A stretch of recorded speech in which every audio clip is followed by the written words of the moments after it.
Hello guys, good morning, good afternoon, good evening. Anywhere where you did that, you are the great. I'm Ambassador Dr. Queen Blessing a big Esin. So this morning, I want to talk about the issue I'm treating. There's this couple. Do I call them couple? Yeah, they're a couple, even though they are not married officially yet. So the issue is that they're about to get married and they've been going to marriage counseling and they've been talking about how their vows are going to be, how submissive the woman should be, how supportive the woman should be, and how a provider the man should be, and all of that.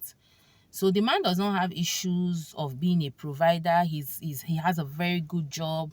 The woman too is doing great and all of that.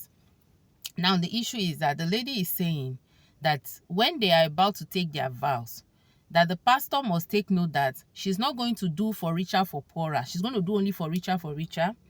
And she's not going to do in sickness and in health. She's going to do only in health and health. She's not going to do in good and bad times. She's going to do in good and good. So the man then said, I don't understand why you want to do in good and good. I understand the fact that you don't want to do for sickness and for health, in sickness and in health. Even that, I'm still wondering, why won't you do in sickness and in health? When I have headache, it's in sickness. When my stomach is paining me, that is sickness. Sickness does not mean that I have to be bedridden or whatever. Even if I am bedridden, that is sickness. If you are doing the same, that is sickness.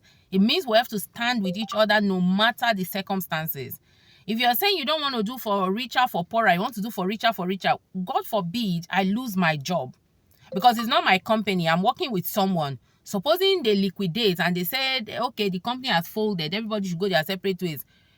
You are going to leave me because you did not take a vow with me for richer, for poorer. Because whether you like it or not, if I'm lay off my job, the kind of money I'm able to spend before, I will not be able to spend that money until I get another job. So it means that things are going to shake a little bit.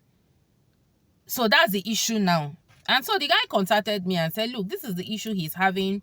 He wants me to talk to the lady. So I called her yesterday night. We spoke for about an hour. And, and I was like, look, I don't see any reason why you don't want to do for richer, for poorer, in sickness and in health, in good time and bad times. What is the issue? She said that it's our mouths that we use in calling bad things.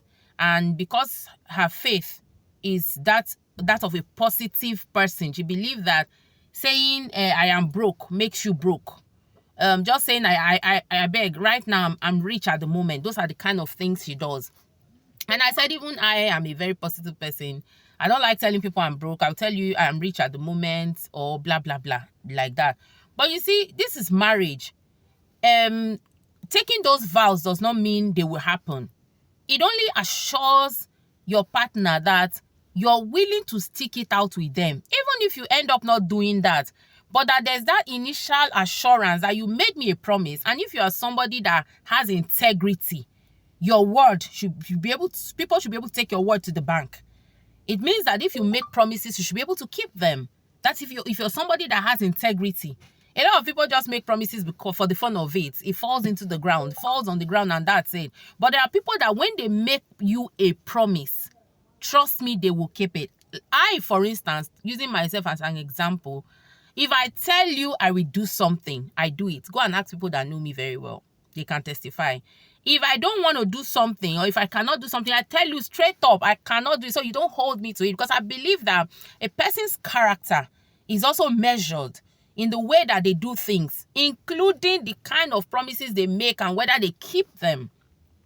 And so she said, no, she's not going to do it. I said, look, do you love this man? Because if you love this man, you will not hesitate to say for richer, for poorer, in sickness and in health, in good time and bad times. There was a time in my own life that it was very bad. If I had a partner, I would expect that that partner sticks it with me no matter how bad it is. You understand what I'm saying? And it happens, especially in a man's life. Men are supposed to be the provider. A woman is supposed to just support. And when you don't want to make this vow, it means that if anything happens and this man does not have anything anymore and is not able to provide, you're just going to take a walk, because you did not promise him it's going to be for richer, for poorer, for what. And you also didn't promise him in front of people and in front of God. So nobody can hold you to it that, look, this is the promises you made. And so she was just talking. Look, I called the guy this morning before I left the house. I'm actually at an event. I'm going to step out of my car now. And I said to him, my dear, you never find wife. You never find wife. Sometimes God shows us red flags.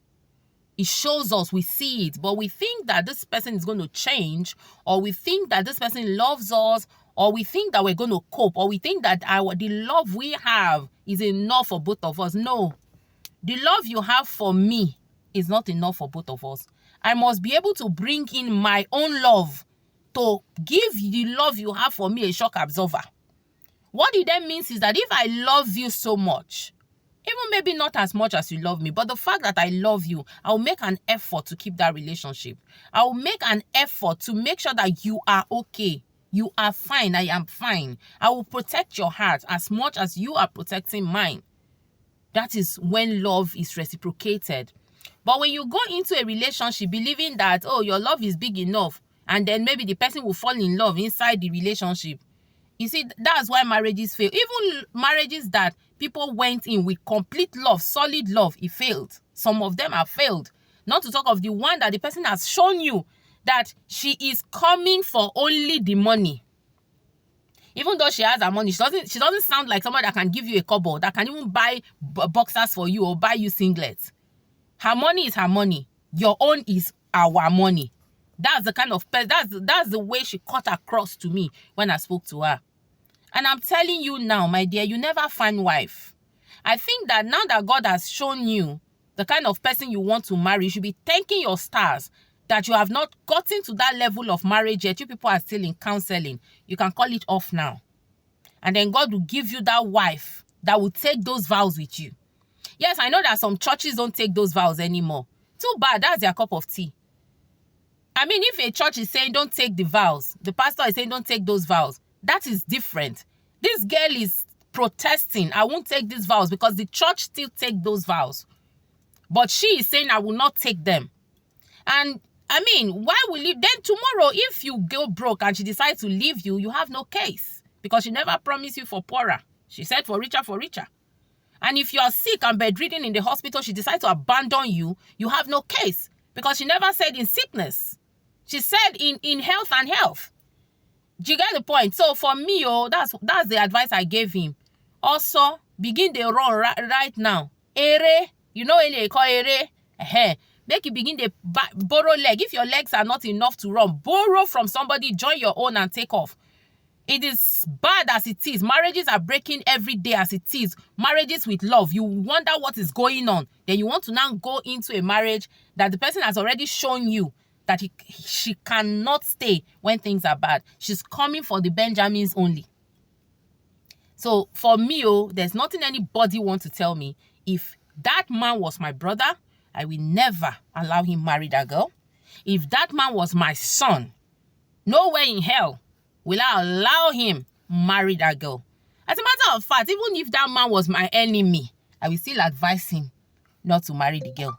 Because I don't understand why you will have issues by saying if things are difficult. Say this life no balance. The life no balance. God did not promise us a life on bed of roses. God never promised us life without challenges. Challenges will come. Challenges must come. But one thing I know is that God never gives us challenges that are bigger than us. That is why you see that no matter how we keep striving and we keep pushing and we keep triumphing, there's always light at the end of the tunnel. If you think my advice was good enough, drop it at the comment section. If you have another advice for him, feel free to drop it at the comment section. If you think he should still go ahead and marry this lady, please drop it at the comment section. He's following you. Your advice might be better than mine. I just said my own advice based on the fact that I know that even when you say for richer and for poorer and all that, people still leave you. How much more people that never made that promise, so you can't hold them to anything. Anyway, I love you guys. You have a nice day.